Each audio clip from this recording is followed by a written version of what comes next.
Power is not sustained by love. It is sustained by necessity. A ruler who depends on affection will fall the moment affection shifts.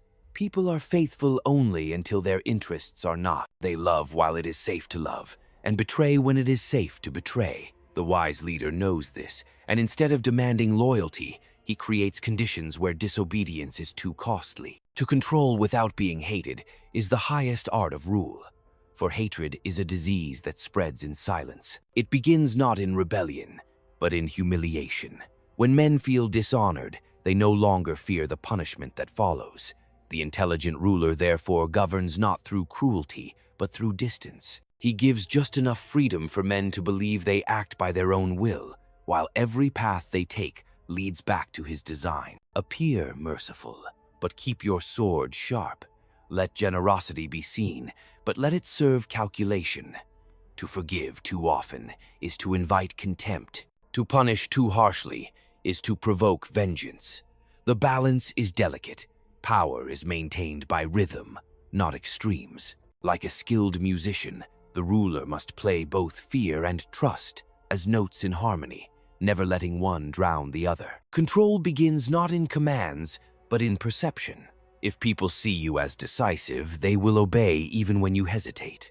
If they see doubt, they will resist even your certainty. Leadership is theater. Its truth is measured not by sincerity, but by persuasion. The mask you wear becomes more powerful than the man beneath it. Those who expose themselves too honestly are devoured by those who pretend better. To rule well, one must understand the anatomy of human desire. Men desire wealth, safety, and recognition. Deny them all, and they revolt. Give them all, and they grow idle. Promise them what they crave, but never deliver so fully that they stop depending on you. Keep ambition alive, but contained like fire within a forge, never free enough to burn the house. A leader's strength lies not in his armies, but in his secrets. Power that is seen invites envy. Power that is hidden commands fear. Mystery is armor. Let others see only fragments of your intention. Confusion breeds caution. A ruler who reveals his full mind is already half defeated. For once men understand your limits, they will begin to test them. Do not seek to be loved. Seek to be respected. Love is volatile, a storm of emotion that changes with the wind. Respect endures, because it is built on calculation, on the silent recognition that you are necessary. Let others believe they benefit from your rise. Let them see their reflection in your success. When they feel included in your fortune, they will defend it as their own. Power is not about domination. It is about architecture. The ruler builds invisible structures that shape behavior long after he has spoken. Laws, customs, debts, favors, these are his walls and weapons. He binds men not with chains, but with gratitude and guilt. Those who owe him cannot betray him without betraying themselves. Every leader must learn the cost of visibility. The moment you stand above others, their envy becomes a weapon. To survive it, you must turn attention into illusion. Allow them to focus on your gestures while your true work happens in silence. Rule from the shadows of your own reputation. Let your name be feared, even when your hands remain clean. Do not fight every battle. Choose those that define your strength and let others dissolve into the fog of time. Victory is not the destruction of your enemy, but the preservation of your position. To be hated by one is manageable. To be hated by all is fatal. Concede where it costs you nothing, and strike only where loss would be intolerable. Remember, men judge by what they see, not by what they understand.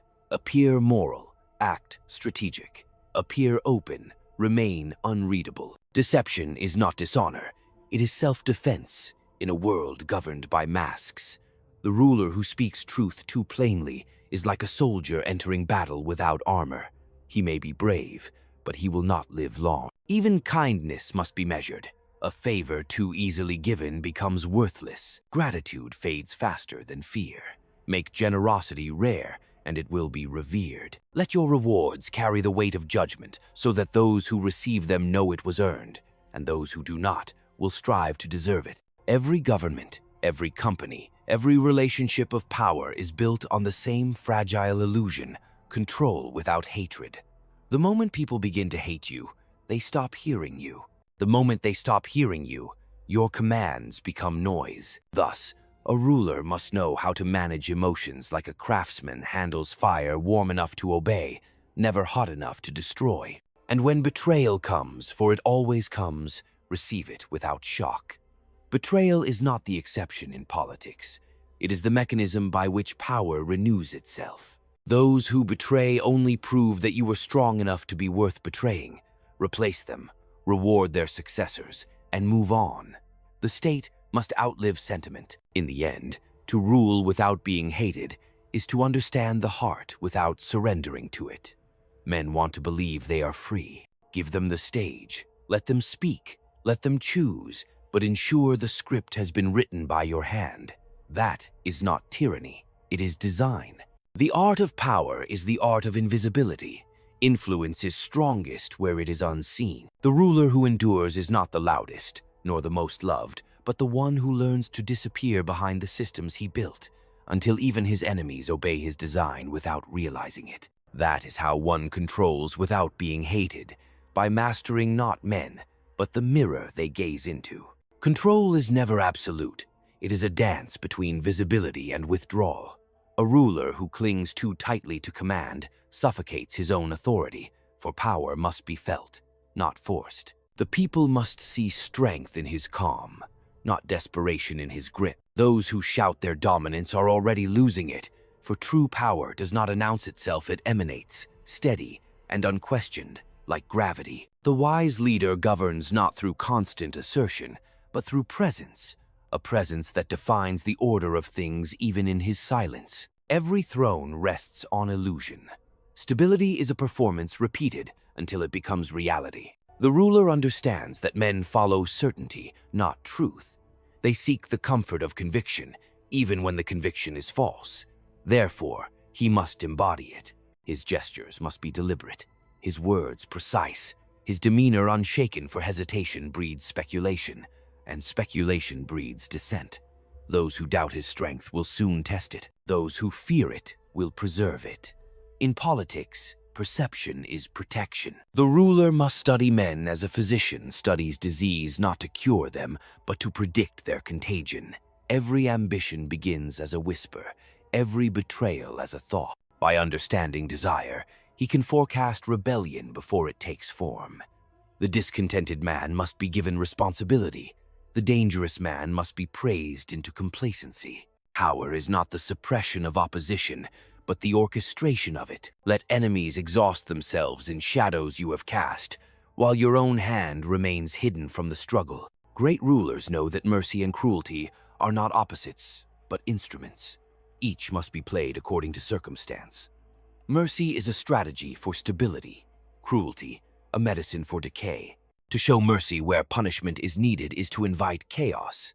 To be cruel without necessity is to build resentment that festers. The ruler's virtue lies not in restraint or indulgence, but in timing. When the wound is deep, cut quickly. When loyalty is fragile, reward publicly. In this way, he commands both fear and admiration, the two pillars upon which every enduring power stands. To rule effectively, one must understand the psychology of dependence. Men are bound to those who make them feel safe, not those who make them feel good. The ruler therefore becomes indispensable by solving their fears before they can articulate them. He anticipates their needs, feeds their illusions, and makes their stability inseparable from his own. Those who depend on him will defend him even against reason. In that dependence lies the true secret of authority, not domination, but the creation of necessity. Never reveal the full measure of your intentions.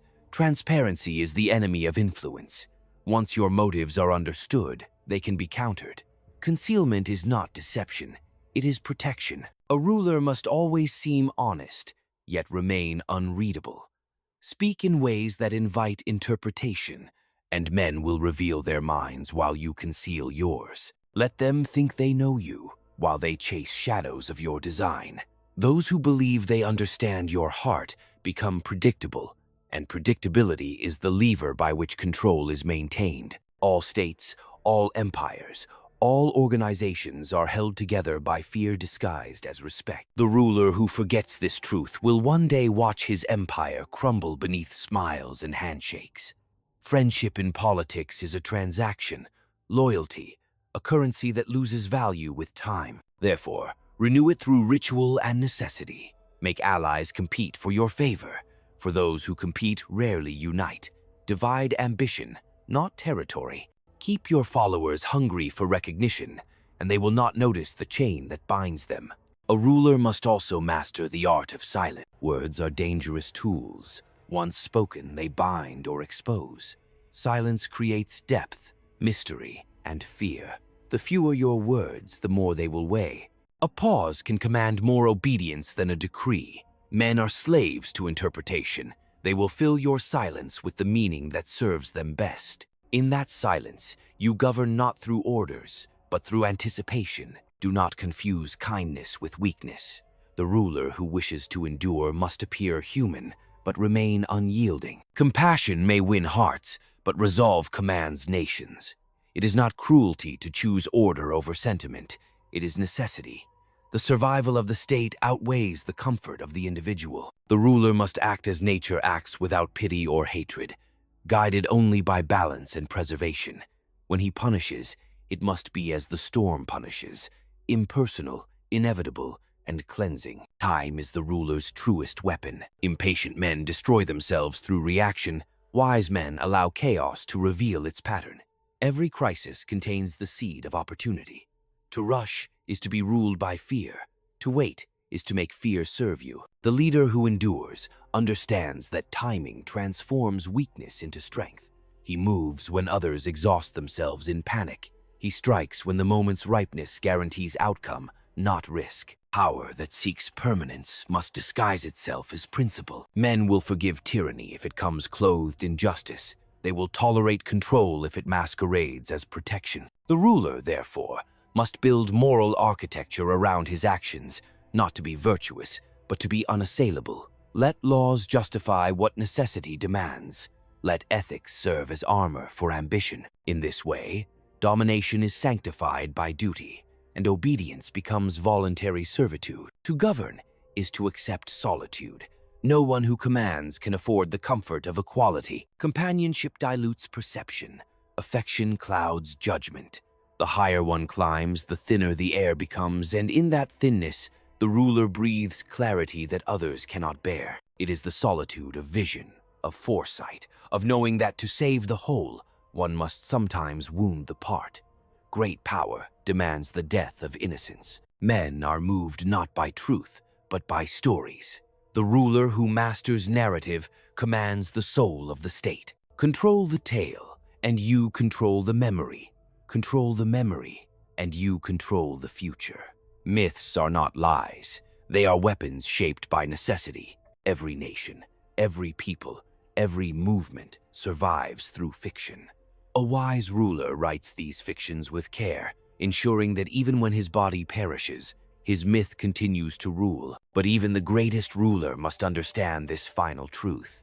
Power is never owned, only borrowed. It flows through men like a current, using them until they are spent. The wise do not cling to it, they direct it. They build systems that outlive their hands, institutions that obey long after their names fade. To rule without being hated is not to escape judgment, but to leave behind a structure so elegant that it no longer needs you to endure. In the end, control is not about chains, but about belief. The ruler who can shape what men believe about him has no need to command. His image will rule long after he is gone, reflected in the obedience of those who never met him, feared by those who never saw his face, remembered by those who never understood his design. That is the highest mastery, to govern not through presence, but through legacy. A ruler who understands legacy understands the art of withdrawal. The greatest power is not in the act of domination, but in knowing when to disappear, when to let the structure speak for you. The unwise seek immortality through noise. The wise achieve it through silence. When the people continue to act as though you are still watching, when decisions are made according to your unseen will, when your image becomes the conscience of the state, then you have transcended rule itself. You have become the architecture of order. But to reach that height, one must first survive the furnace of betrayal. Every leader is betrayed not once but many times, often by those who swore eternal loyalty. Betrayal is not a failure, it is confirmation of significance. Only those with power inspire treachery. The ruler does not mourn the traitor, he studies him, for in betrayal lies the map of human weakness, the points at which greed, fear, and envy intersect. To forgive the betrayer is folly. To understand him is mastery. The lesson is not vengeance, but prevention. Do not seek purity in politics. Purity belongs to religion and dreams. Power is made of compromise, calculation, and endurance. The ruler who waits for ideal circumstances will be buried by those who act in imperfection. Every decision carries guilt. Every success carries casualties. To rule is to stain one's hands in the service of stability. The question is never whether the act is just, but whether it preserves the state. In politics, morality is not absent, it is subordinate. Understand that every human heart holds both devotion and rebellion. Your task is not to destroy rebellion, but to direct it. Let men rebel safely within the boundaries you design, through protest, debate, illusion of choice. Give them channels to expend their fire without burning the foundations. Absolute control breeds explosion. Managed freedom breeds endurance. The art of governance lies in allowing tension without collapse. The ruler does not silence the crowd, he conducts it. Deception, in politics, is not the enemy of truth, it is the servant of order. The people do not want the naked truth, they want reassurance, symbols, and direction. Give them symbols, and they will march into any storm believing it is their destiny. The wise ruler understands this and cloaks necessity in meaning. He lets the people believe they are acting for honor, for faith, for the nation, when in truth they are preserving balance. Manipulation, at its finest, is not coercion, but cooperation and unseen harmony between illusion and necessity. Never underestimate the hunger for spectacle. The crowd worships not wisdom, but performance. Appearances rule more fiercely than laws. If you must be cruel, let it be dramatic. If you must be generous, let it be visible. The unseen act dies. The visible act becomes legend. People remember what moves them, not what serves them. A ruler who fails to control spectacle will one day find himself a character in someone else's play. Thus, command the stage, for the stage commands the world. Yet remember, charisma without calculation is a flame without control. It burns brightly, but briefly. The ruler's charm must never exceed his awareness. He must use fascination as a weapon, not as a weakness. For adoration is fickle. It turns swiftly to contempt when expectation is betrayed. Therefore, never promise what fortune may deny. Keep the people hopeful, but never fulfilled. Keep them admiring, but never equal. A ruler who satisfies his subjects completely will soon be irrelevant to them. In every generation, power must renew its fear. Familiarity dulls obedience. When men grow too comfortable, they forget the necessity of rule. Thus, crises, whether natural or designed, become tools of preservation. Fear focuses the mind. Danger unites the divided. A wise ruler does not waste calamity, he shapes it into loyalty. In times of peace, people forget their dependence. In times of threat, they rediscover it. The ruler must therefore master the cycle of stability and anxiety, ensuring neither ever dies completely. Control also demands adaptability. Rigidity is the death of authority. The ruler must bend with the wind, but never break. He must speak to the age, not to memory. The methods that won yesterday's empire will destroy tomorrow's. Fortune favors the flexible, those who change mask without changing ambition. The world worships the illusion of progress. Therefore, cloak constancy in the language of reform. Pretend to evolve even as your foundation remains untouched. The people crave newness, but fear uncertainty. Give them both in measured doses. Understand, too, that the art of governance is the art of patience. The ruler must endure slander, envy, and doubt without retaliation. To respond to every insult is to stoop to equality. To ignore them is to rise beyond it. Pride is the trap of the strong, it makes them predictable. Humiliation, when endured with calculation, becomes a weapon. Let your enemies believe they have wounded you. It lures them into overreach. Revenge delayed is power multiplied.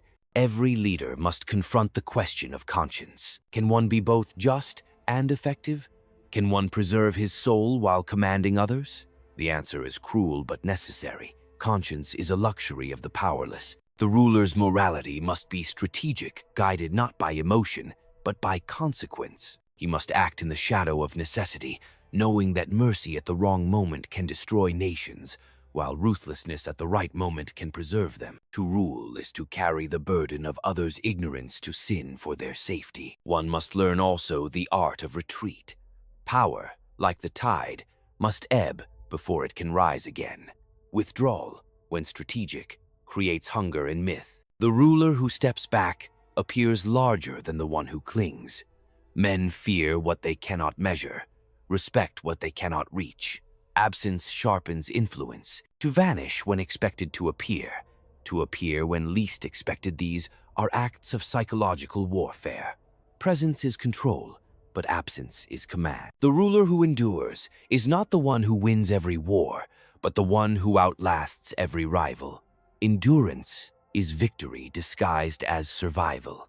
History forgets the fallen heroes, but remembers the silent survivors. Greatness in politics is not glory, it is continuity. The crown passes to those who outlive the storm, not those who roar against it. The secret of enduring power is resilience without remorse, to rebuild, to recalibrate, to reappear, as if defeat were only disguise. Above all, remember this: the most dangerous ruler is the one who knows himself completely, for self-knowledge breeds detachment. He sees praise as illusion, hatred as projection, power as the only true constant. He acts not from passion, but from clarity, understanding that human nature is not to be corrected, but to be used. And in that understanding lies the final liberation. He no longer seeks to be loved or feared, but to be understood by no one. He becomes, at last, untouchable, not because men cannot reach him, but because they cannot comprehend him. That is the last rule of power. To remain unseen even when standing in plain sight. To lead without exposing the soul. To rule without revealing the hand. To shape the age, yet leave no fingerprints on its ruins. When the world obeys your structure, long after your name fades, when your shadow becomes law and your silence becomes legacy, then you will have achieved the one thing every ruler desires, but few attain: dominion without hatred and command without blame. And yet, even that mastery carries its burden. For the ruler who governs without hatred also governs without affection. He is respected, obeyed, even feared, but never truly known. Such is the solitude of command, to walk among men as both their protector and their prison. The weight of decisions no one else can make, the silence after victories that feel like losses, the cold understanding that every triumph costs someone their peace. Power demands not only strength, but endurance, the endurance to live unthanked, to be the architect of order in a world that forgets who built its wall. In time, the ruler learns that control is less about the hand than the atmosphere. The greatest power is exercised through tone, through presence, through the invisible rhythm that governs perception. A single glance can silence a room, a pause can alter allegiance.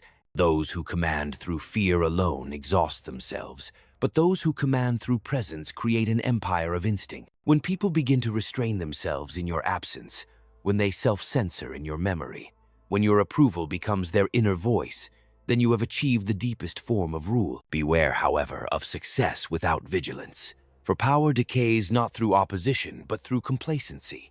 Every system, no matter how perfect, will rot from within if its keeper grows tired. Corruption does not begin with betrayal, it begins with comfort. When the ruler starts believing his order is eternal, he stops sharpening his edge. The wise ruler, therefore, cultivates a certain dissatisfaction, a restlessness that prevents sleep even in peace. For peace is not security, it is a pause before the next transformation. A leader must never confuse stability with stagnation. The world changes even when he does not. His enemies evolve, his allies grow ambitious, his people become educated by time, Yesterday's virtues can become today's weaknesses.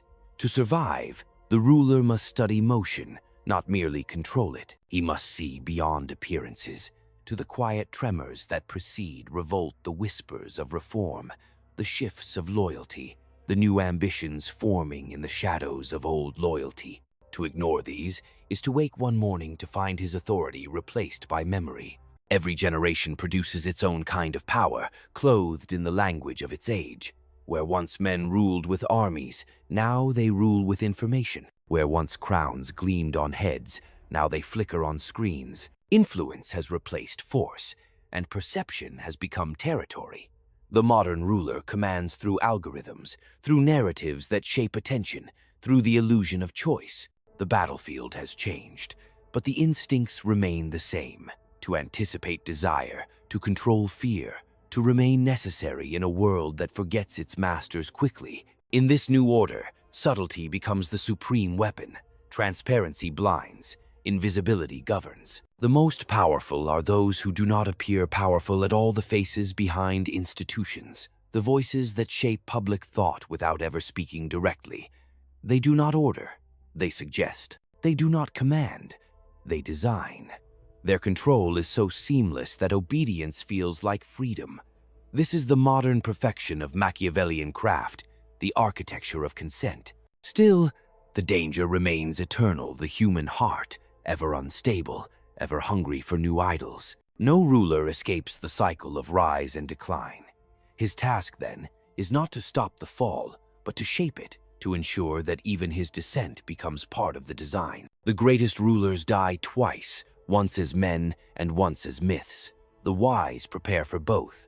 They turn their end into doctrine, their absence into legacy. When the people no longer remember why they obey, only that they must, then the ruler's work has transcended time. But do not be deceived, this transcendence costs the soul. For every structure built on control must sacrifice something human.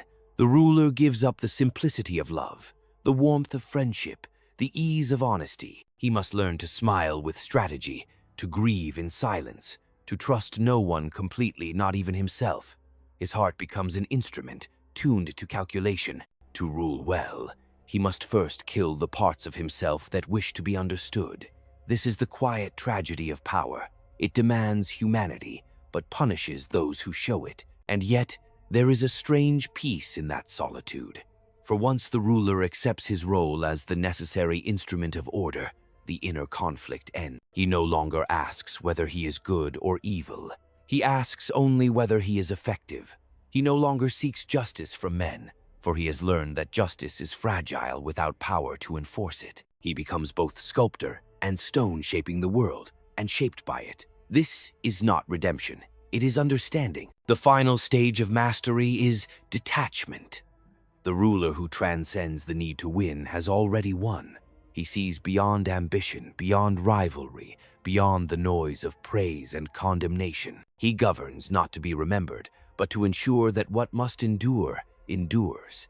His hands may be invisible, his name forgotten, but the world he shaped continues to breathe according to his design. That is immortality of a colder, purer kind, not of the flesh, but of influence woven into history itself. And so, the final rule of power is silence. When the world speaks of peace, and you hear the machinery of control still turning beneath it.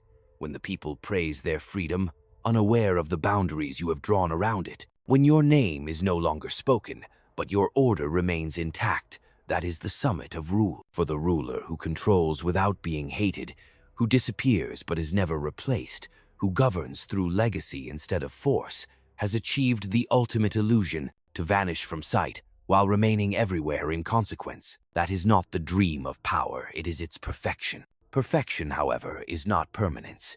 Every system, no matter how refined, carries within it the seed of its undoing. What begins as order will one day harden into constraint. What begins as protection will turn into prison.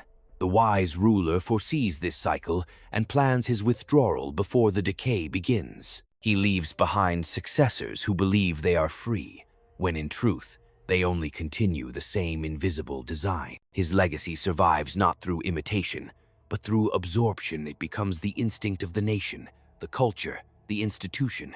Power, at its highest form, ceases to be a person. It becomes a pattern. In that transformation lies both liberation and curse. For the ruler who has succeeded so completely becomes irrelevant to his own creation.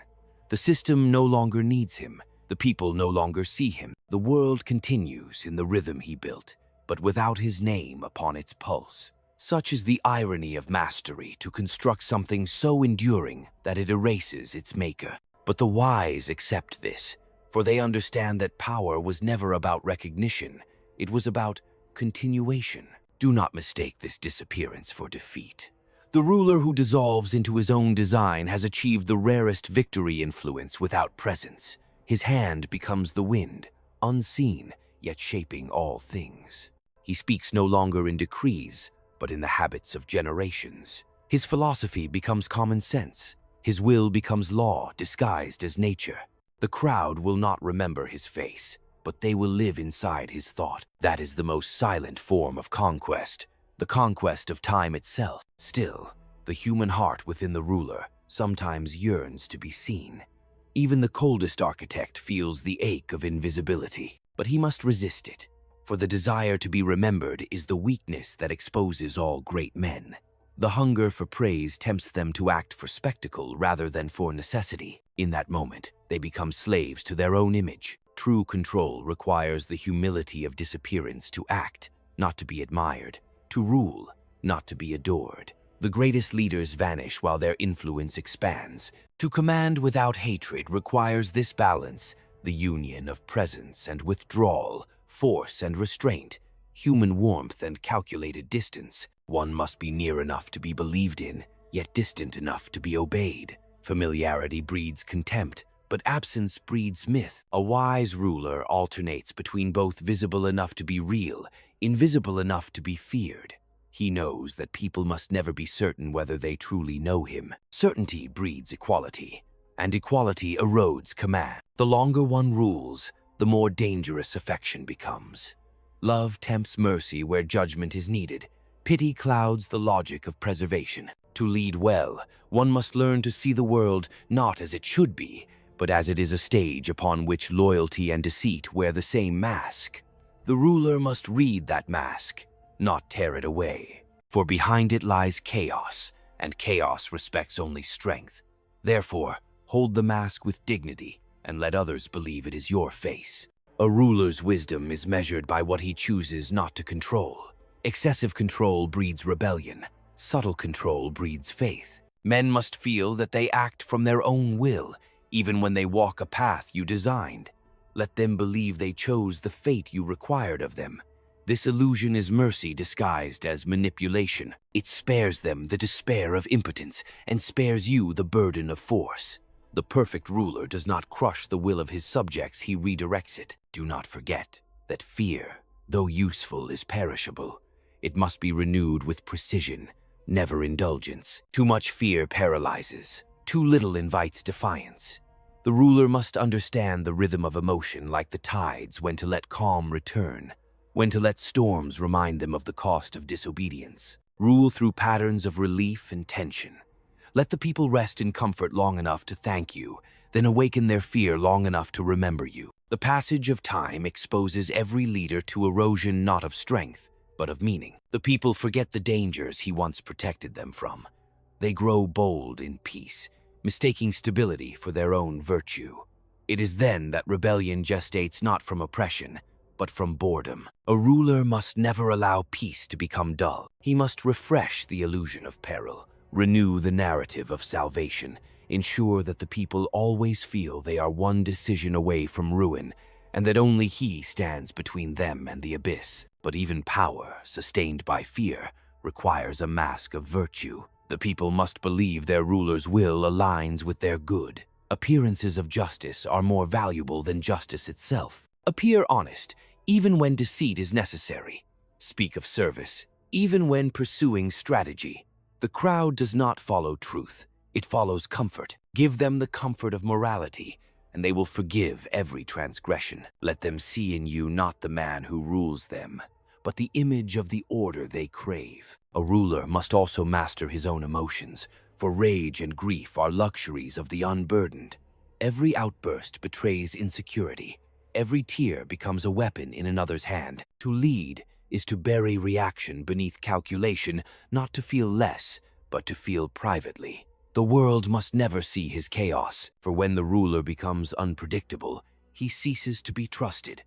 And when he ceases to be trusted, even fear loses its edge. The mind of the ruler must be a still lake, deep, reflective, and impenetrable. He must also learn the economy of truth. Too much honesty creates weakness. Too much deception creates paranoia. Truth must be used sparingly. As medicine too little, the state sickens. Too much, it dies. Tell the truth when it strengthens trust. Conceal it when it endangers order. The wise ruler understands that truth is not an obligation, but a tool. The people need enough to believe, never enough to understand. In the end, the ruler's greatest test is not conquest, but succession. Every leader is temporary, every throne is mortal. The question is not whether his rule ends, but whether his order survives him. The fool seeks immortality through monuments, the wise through systems, laws, institutions, myths. These are his heirs. They will carry his design long after his name fades. To rule without being hated is to create a state that governs itself, a machine so balanced that even chaos cannot break it. And when the time comes to leave, whether by death, exile, or choice, the true ruler departs not in bitterness, but in satisfaction. He knows that power is a river, not a throne. He has guided its flow, carved its channel, and ensured it will continue long after he disappears into silence. For his aim was never to be eternal, but to make eternity remember his shape. That is the final triumph of statecraft.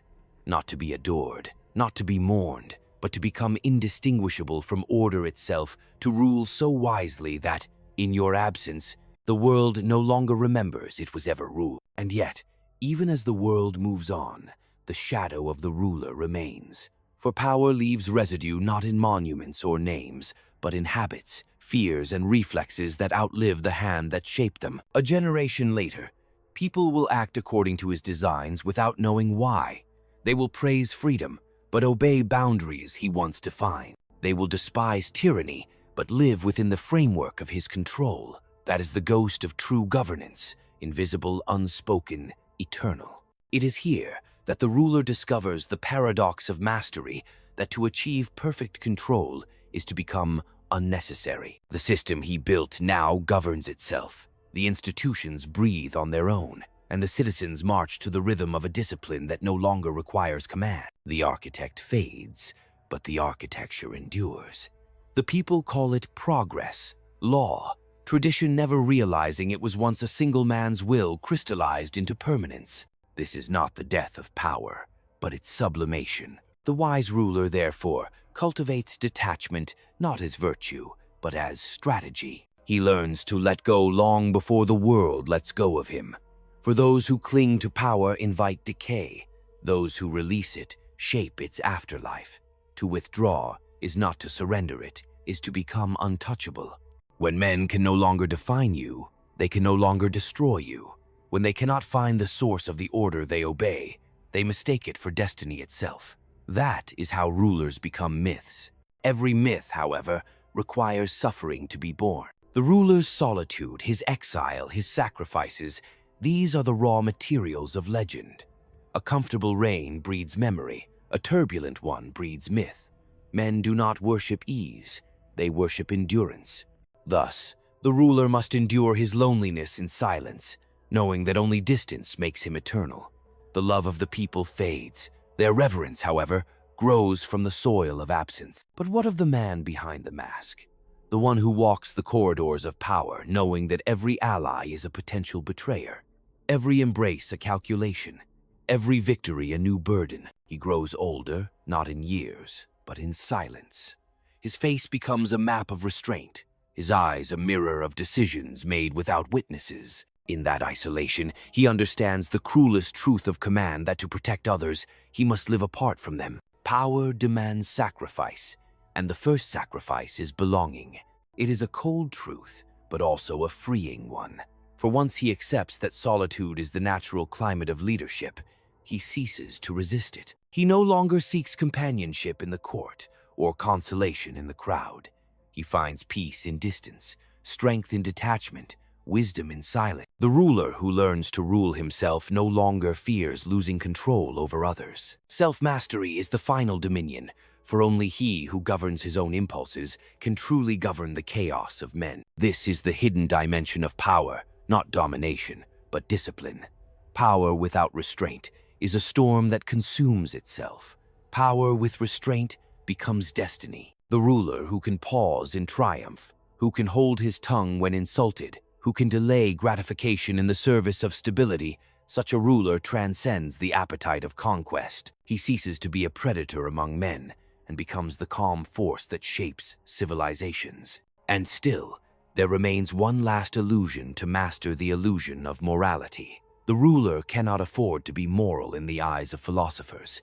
He must appear moral in the eyes of the governed. The people do not demand virtue. They demand justification. They will forgive cruelty if it preserves peace, deceit if it protects the state. Their morality bends with their fear, and their fear is guided by the ruler's hand. Thus, morality itself becomes an instrument of rule, a story told to maintain the dream of righteousness, while the machinery of survival turns unseen beneath it.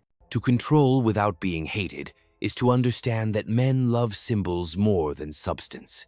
They do not require justice. They require faith that justice exists. They do not need truth.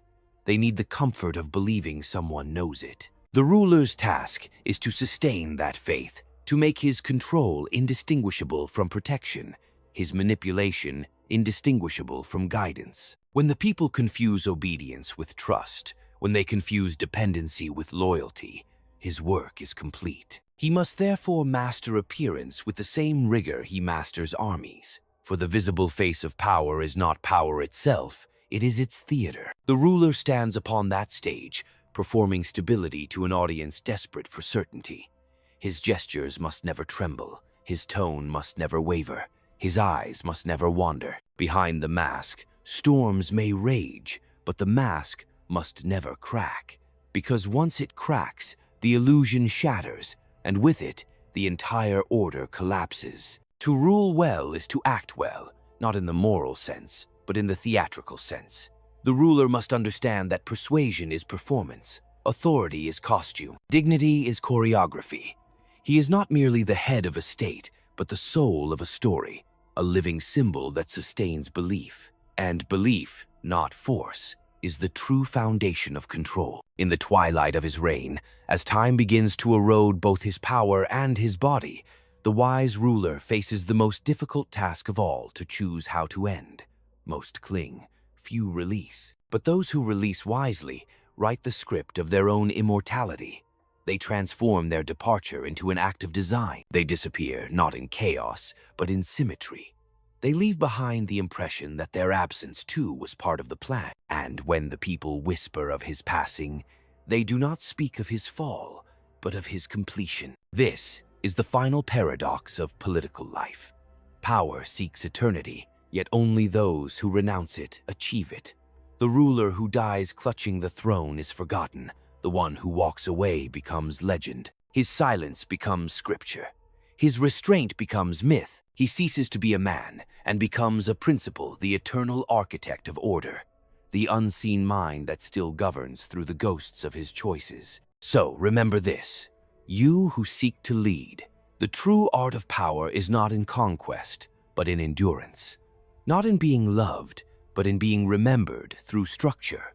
Not in domination, but in design. To rule without being hated is to understand that the highest mastery is invisibility, to move the world as the wind moves the sea, unseen but irresistible, everywhere and nowhere at once. And when your name has faded, when your monuments crumble, when your likeness is lost to time but the world still bends to the order you created then, and only then, you will have ruled as the ancients dreamed, quietly, eternally, and without hatred. In the quiet after dominion, when all storms have settled and no banners remain, the ruler's final lesson emerges that all authority, however vast, was only ever borrowed from the obedience of others. Power exists because men believe it does.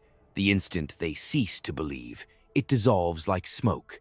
Yet belief, properly cultivated, outlives the believer. That is why the most enduring empires are those built not on conquest, but on conviction, not on fear alone, but on the conditioning of faith. When people no longer remember why they obey, only that they must, power has transcended the man who first wielded it. And so, the circle completes itself. What began as ambition becomes architecture. What began as will becomes law. What began as desire becomes destiny. The ruler is absorbed into the structure of his own making. His vision continues to govern long after his voice is gone, because it has entered the bloodstream of civilization itself. That is the quiet eternity sought not by tyrants, but by craftsmen of history. Those who understood that the true throne is invisible, the true crown is continuity. Every ruler, in the stillness before the end, feels the weight of this truth. He looks back upon the road of victories and betrayals, alliances and deceptions, and sees in it not glory but pattern, a sequence of necessity unfolding as it must. He realizes that even his own choices were shaped by forces older than himself. Fear, survival, ambition, the perpetual motion of human desire. The illusion of control fades, and in its place rises the recognition that he was never the author, only the instrument. And yet, even instruments can become immortal when they play the right melody. That melody is order, the eternal rhythm of balance between chaos and structure, mercy and cruelty, trust and deceit. The ruler who understands this rhythm ceases to resist the contradictions of power. He no longer asks to be good or evil, loved or feared. He asks only to remain effective until his work is complete. He understands that the perfection of leadership lies not in purity, but in equilibrium, the exact measure of ruthlessness that sustains peace, the precise degree of compassion that prevents rebellion. And so he continues, until his final day, as a sculptor among shadows, shaping men who will never know his name, directing passions that will never trace their source, orchestrating peace in the language of silence. He stands not above humanity, but behind it, guiding it like an unseen current guides the tide. To rule without being hated is to rule without claiming ownership of control, to let men believe they steer their own course, while you have already drawn the map beneath their feet. When that work is done, when all that remains of the ruler is the order he left behind, he finally becomes what every man of power secretly seeks to be: untouchable, not by fear nor by worship, but by inevitability. His memory dissolves into function. His influence becomes law without name. No rebellion can destroy him, for there is no longer a him to destroy. He has achieved what philosophers could only describe, and conquerors could only attempt dominion over time: the silent perpetuity of design. And this, perhaps, is the greatest irony of all, that the man who sought power over others ends by mastering only himself. He learns that the true conquest is inward, the defeat of impulse, the quieting of vanity, the extinguishing of the need to be adored. When he finally reaches this state, he no longer seeks victory. He has become the calm center of the storm, the still axis around which all motion turns. This is the summit of rule, to no longer need to rule. So the lesson remains for those who will follow. Do not crave affection, for affection enslaves. Do not crave fear, for fear consumes. Crave understanding, the understanding that control is not a force, but a structure, not a shout, but a whisper. Build systems, not idols. Shape men's instincts, not their words. Govern the unseen, and the seen will obey. In this way, you may hold the reins of the world without the world ever realizing it. For power that is visible dies with the ruler, but power that is absorbed into the nature of things endures forever. The wise build for that eternity, an eternity where their design outlives their name, their influence outlasts their story, and their silence becomes the very language by which order speaks. And in that silence, in that final imperceptible victory, lies the most sacred law of rule: to lead in such a way that when you are gone, men do not say the ruler is dead, but that the world has become self-governed, to vanish so completely that history forgets your face but never escapes your shape, to control without being hated, to reign without being seen, to command without leaving a trace. That is the final mastery of power, not to rule men, but to rule the mechanisms by which men rule themselves, not to be loved or feared, but to be inevitable, not to stand above time, but to become time, the silent pulse beneath every decision, every law, every motion of civilization. The ruler who achieves this will not be remembered, but his design will remain, and that, in the end, is the only immortality worth having. And so, the ruler fades not in defeat, but in design.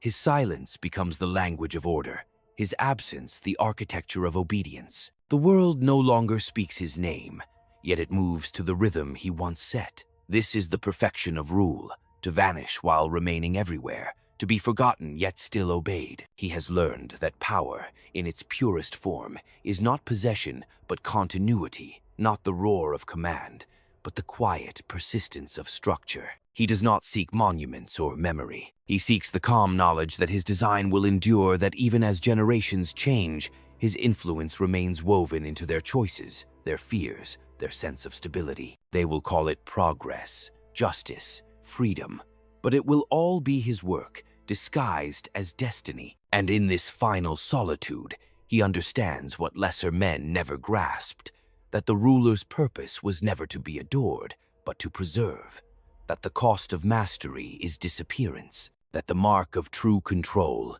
is to leave none. For to rule without being hated is to rule without being seen, to lead without demanding recognition, to let the world believe it governs itself while it still dances within the boundaries of your creation. When his heart grows still and the last echo of his name dissolves into history, he will not have died, he will have merged with the order he built. His will, his vision, his discipline will flow unseen through the veins of time. And in that eternal stillness, the architect of power rests not as a man remembered, but as a law, unbroken, the unseen sovereign, the hand beneath history, the ruler who learned to control without being hated,